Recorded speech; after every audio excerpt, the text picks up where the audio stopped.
I'm Chantal and welcome back to my channel. Today I'll be sharing tips when applying for graduate school. I recently talked to a student who will be applying for graduate school in the fall, and just having that conversation with her allowed me to reflect on how the process was for me when I was applying for graduate school. So to kind of start this off, I shared with her like my journey to get to become a graduate student. So my initial exposure to what even graduate school is, or to having a PhD was in undergrad. I had an awesome mentor in my freshman year, my biology professor, and she was the first one to ever even spark my passion for neuroscience. I didn't know what neuroscience was. I didn't even know what graduate school was, to be honest. I know that PhD meant that you had a doctoral degree. But at that time, I was doing a pre-med track, and I thought that was what I was meant to do. And I thought that I was doing what my family would be proud of me to do. So I was just doing that, and especially coming from a Caribbean background and a Jamaican background, you feel that pressure culturally to become a doctor, to become very successful in that way. So I met this awesome professor, and she's the one who I did astrocytes research with. But it was a small liberal arts college, so I didn't get as much hands-on research experience. And also, there was no neuroscience courses taught or major or minor offered at my high school. So I was still just going through the motions. And fast forward, I graduate, undergrad, and then I decide that this is the path, like I want to be a grad student, but I didn't know what to do. So I only applied to one school, one Dege school. So I applied to one school, and applying to that one school, I luckily got an interview, and I interviewed with the chairman for the program, and I felt that she saw something in me that like I didn't even see. And even after the interview, she reached out to me and was like, I think you were a great candidate.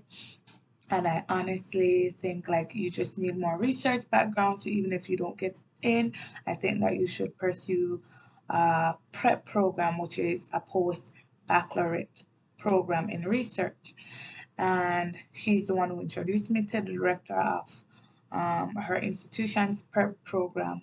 And by going by her assistance and interviewing with that program, I was successful and I got in, and I got amazing um, research experience that I lacked from undergrad. And having lacked that, this prep program basically, as the name says, prep, it definitely prepared me for graduate school.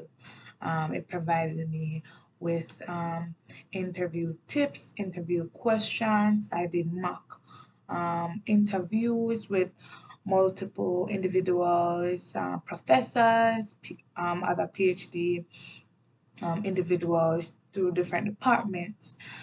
And particularly, I had an interview with one of my co-PIs that in the moment I thought it was very intense, but it was intense in a good way, in which it kind of shaped me up, um, let me realize that I need to know my research in and out, back and front, left and right. That I need to know my research really well to explain because when you go to the interview, there'll be different interviewers with different interview styles.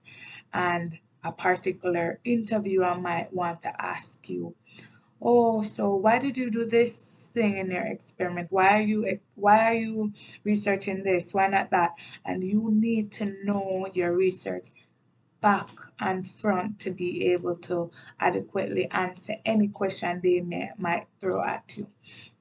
So that was very crucial.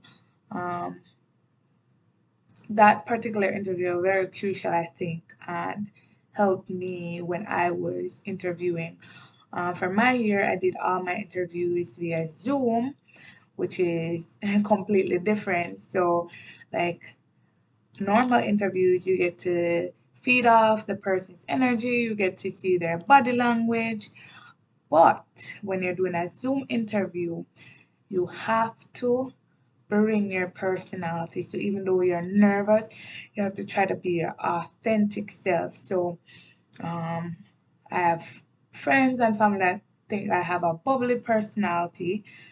Um, so they were like, so because I've heard that, I was like, how can I show this to the interviewer that I'm not just a stoic student, just reading, just saying the right things. So what I did was like I made sure, even though I was nervous, I tried to push through my authentic self, whether it be like making jokes, because I like to do that in real life. And even if I messed up in like saying a word or pronunciating something wrong, like I just did, I laughed it off. So I would laugh, I would feed off their energy, and if there's something that they were interested in, I would delve more into that and try to go flow with the conversation, try to make the conversation as natural as possible.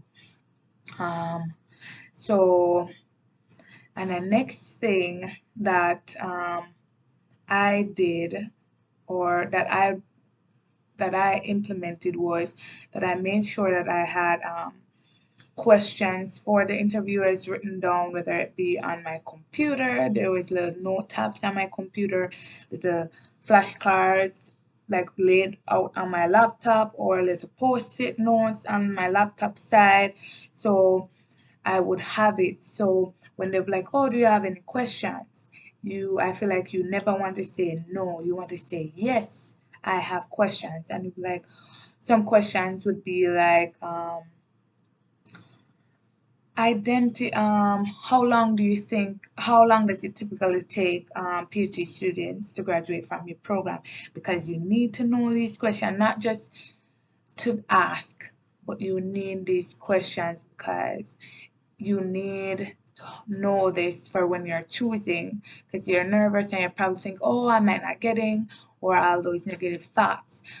But there's gonna be a point where you still have to choose. And you have to choose the school that you think is the best fit for you. So for me, I looked for a school that was going to offer me kind of the enjoyable experience. Like a PhD can be so stressful, but you want to have an enjoyable experience. They have the research. Other schools can provide the research because research is always going to be there. But I think that during the process, you should be happy. Sometimes you're going to be stressed. Of course, you're going to be stressed, but you shouldn't be stressed 24/7, 365 days of the year vibe. So, um, that's kind of one thing. And one thing I learned through the process is that you have to learn how to pitch yourself to be your best spokesperson.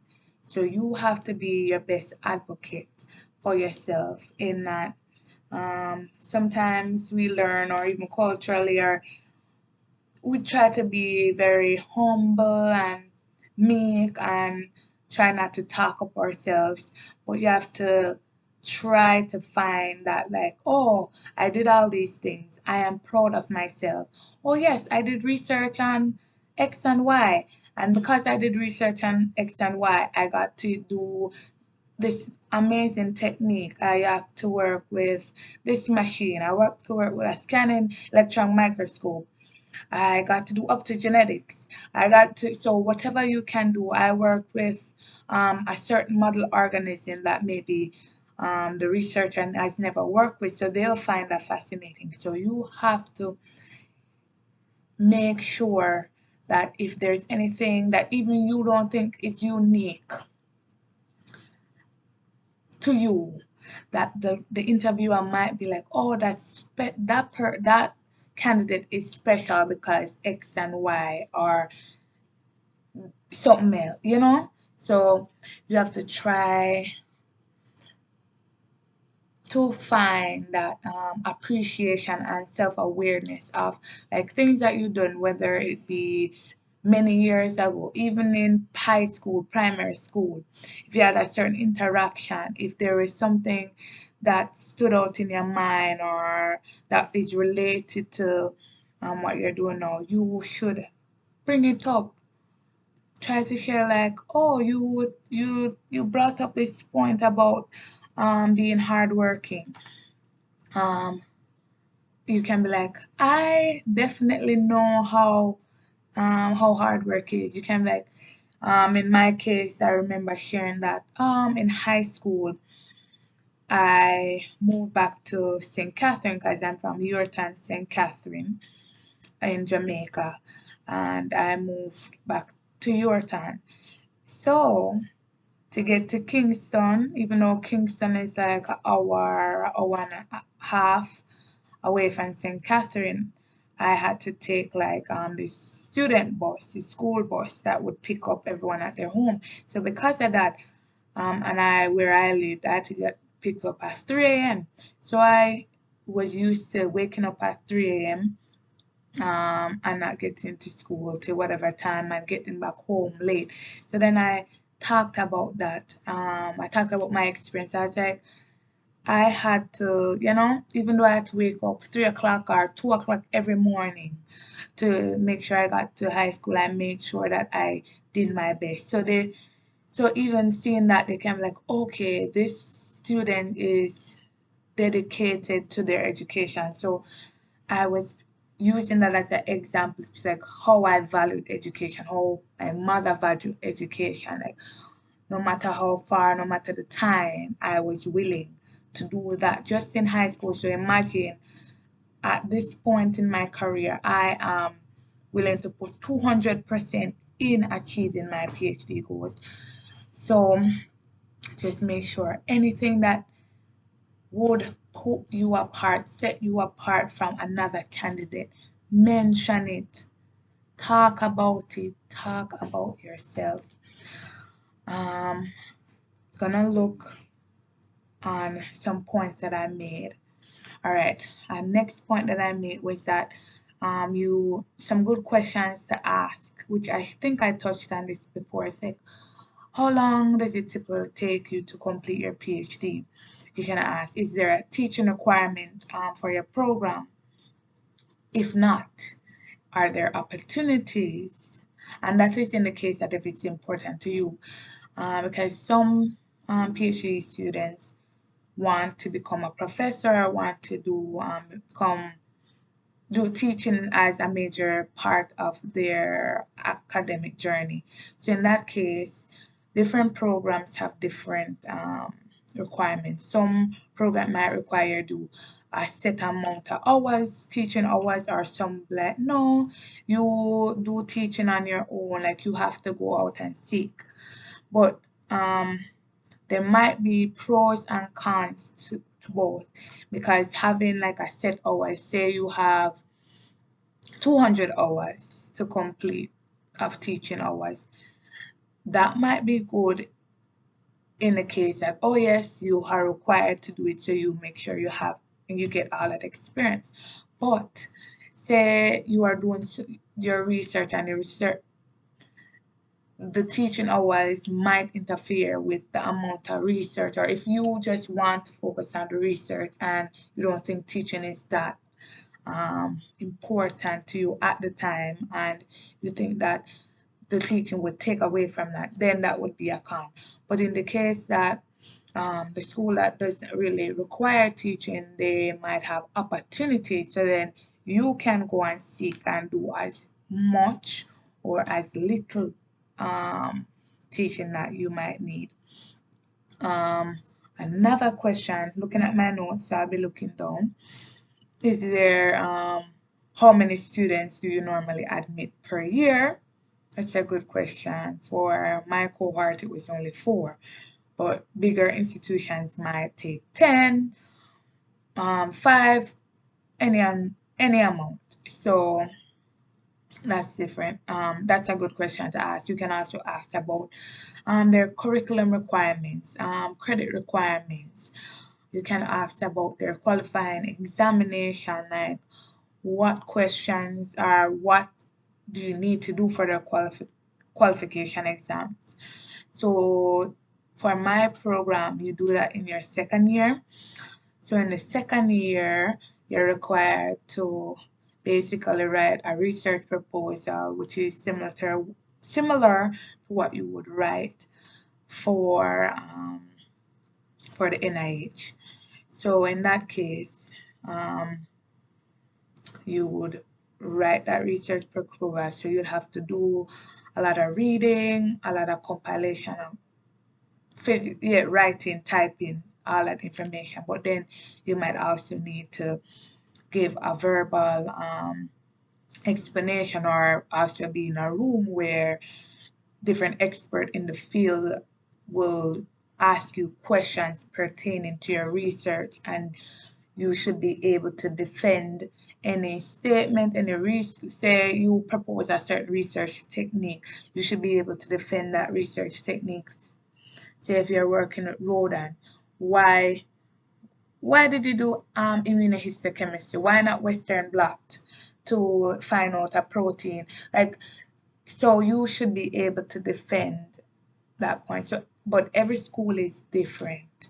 So that's why it's important to ask that, because in the grand, like, it might not seem like a big deal now, but when you're picking schools or you're choosing a school, you'll come to a point where it's small things that you will use to kind of separate which school you will attend or which school you will accept their offer.